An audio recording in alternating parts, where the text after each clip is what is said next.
జంగారెడ్డిగూడెం మండలం గురువాయగూడెం గ్రామంలో వేంచేసి ఉన్న శ్రీ సుందర సీతారామస్వామి దేవస్థానం నందు లక్ష్మీ నరసింహస్వామి జయంతి సందర్భంగా పూర్వీకుల నుంచి వస్తున్న దల్లివారి వంశీకులు ఆచార ప్రకారం స్వామివారికి చందనోత్సవ కార్యక్రమం నిర్వహించారు. ఆలయ ధర్మకర్త దల్లి గోపి నాగప్రసాద్ రెడ్డి ఆధ్వర్యంలో గ్రామ పెద్దలు దల్లి చిన్నవీర్రాజు రెడ్డి నాగమణి దంపతుల కుమారుడు దల్లి చంద్రశేఖర్ రెడ్డి రాణి జయప్రద కుమారులు గుణశ్యామ్ రెడ్డి జస్వంత్ రెడ్డి ఉభయదారులుగా వ్యవహరించారు. గణపతి పూజ, స్వామివారికి పంచామృత అభిషేకాలు, అర్చన, అన్నదాన కార్యక్రమం అంగరంగ వైభవంగా జరిపించారు. వచ్చిన భక్తులు స్వామివారిని దర్శించుకుని తీర్థప్రసాదాలు స్వీకరించారు.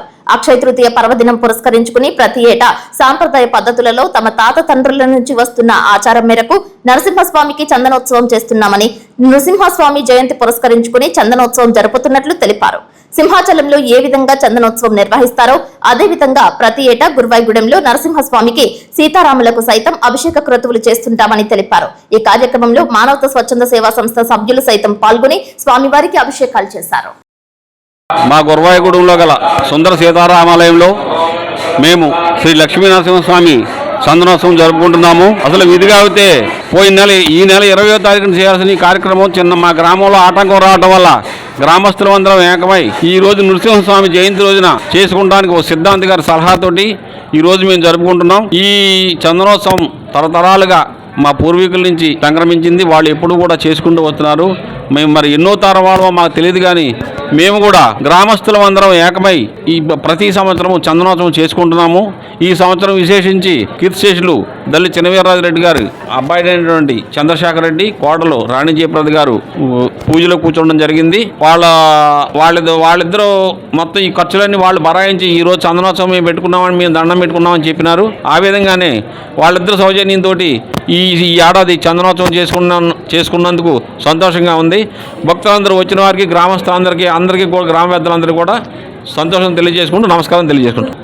ఈ సంవత్సరం ఎప్పుడూ లేనిది కొత్తగా భజన కార్యక్రమం ఏర్పాటు చేయబడింది. విజయవాడ వారిని తీసుకొచ్చి ఇక్కడ భజన చేయడం జరిగింది. అదిగే నువ్వుల నూనెతోటి దీపాలు వెలిగించడం, చందనం తీయటం అన్నీ ఈరోజు విశేషించి కొత్తగా ఈ సంవత్సరం చేస్తున్నాం. ప్రతి సంవత్సరం కూడా గ్రామస్తులందరం ఏకమై ఈ కార్యక్రమం చేసుకున్నామని మనం చేసుకుంటాం. శ్రీరామ రామ రామేతి రమే రామే మనోరమే సహస్రనామ తత్తుల్యం రామనామ వరాననే. రామచంద్రమూర్తి వారి యొక్క అనుగ్రహం కొరకు మన జంగారెడ్డిగూడెం మండలం గురువాయగూడెం గ్రామంలో వేంచేసిన రామాలయమునందు దల్లివారి కులదేవత, ఇష్టదేవత అయినటువంటి సింహాచల వరాహ లక్ష్మీ నృసింహస్వామి వారి యొక్క పరిపూర్ణ అనుగ్రహము కొరకు దల్లివారి యొక్క వంశోద్భవులందరూ కూడా ఆ లక్ష్మీ నృసింహస్వామి వారి అనుగ్రహము కొరకు ఈ రోజు నృసింహ జయంతి పర్వదినము సందర్భముగా ఆ సింహాచల అప్పన్న స్వామి వారికి, రామచంద్రమూర్తి వారికి విశేషముగా పంచామృత అభిషేకము, అదే విధముగా అక్షయ తృతీయ నాడు అలా సింహాచలంలో జరిగేటటువంటి చందనోత్సవాన్ని నృసింహ జయంతి సందర్భముగా ఈ గురువాయగూడెం గ్రామంలో రామాలయమునందు అందరి భక్తులందరి సహాయ సహకారాలతో 50 మంది భక్తులు కూడా స్వహస్తాలతో చందనం తీసి ఆ స్వామివారికి చందనోదకము అభిషేకము విశేషముగా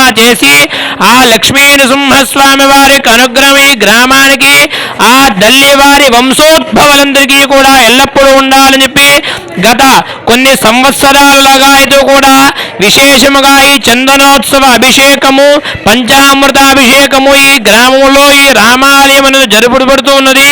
కావున భక్తులందరూ కూడా సర్వేషాం భక్తజనానాం అస్మిన్ గ్రామే చాతుర్వర్ణానాం 4 వర్ణాల వారు కూడా భక్తులందరూ కూడా అన్న వస్త్రాదులకు లోటు లేకుండా సుఖ సంతోషములతో ఉంటూ మన సనాతన ధర్మాన్ని, హిందూ సాంప్రదాయాన్ని పాటిస్తూ మరింత వృద్ధి చెందాలి. ఆ లక్ష్మీ నరసింహస్వామి వారి అనుగ్రహం మనకి పరిపూర్ణంగా ఉండాలి కోరుకుంటూ ఇంతటితో స్వస్తి చెప్పడం జరుగుతూ ఉన్నది. మనకి భగవంతుడు ఒక ఇంప్రెస్ ఇచ్చాడు.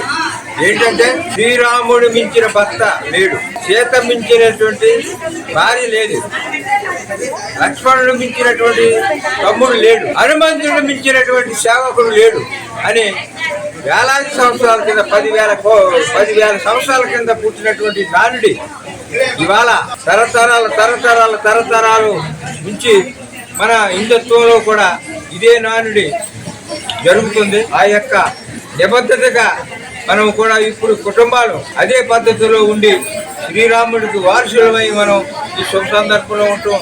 నాకు ఎప్పుడు చదివింది గుర్తొచ్చి, నేను ఎప్పుడు మాట్లాడలేదు, నాకు గుర్తొచ్చి ఈ పాలు పోంచారు రెడ్డి గారు, గుర్తొచ్చి ఉద్రేకం పట్లాగా మాట్లాడారు.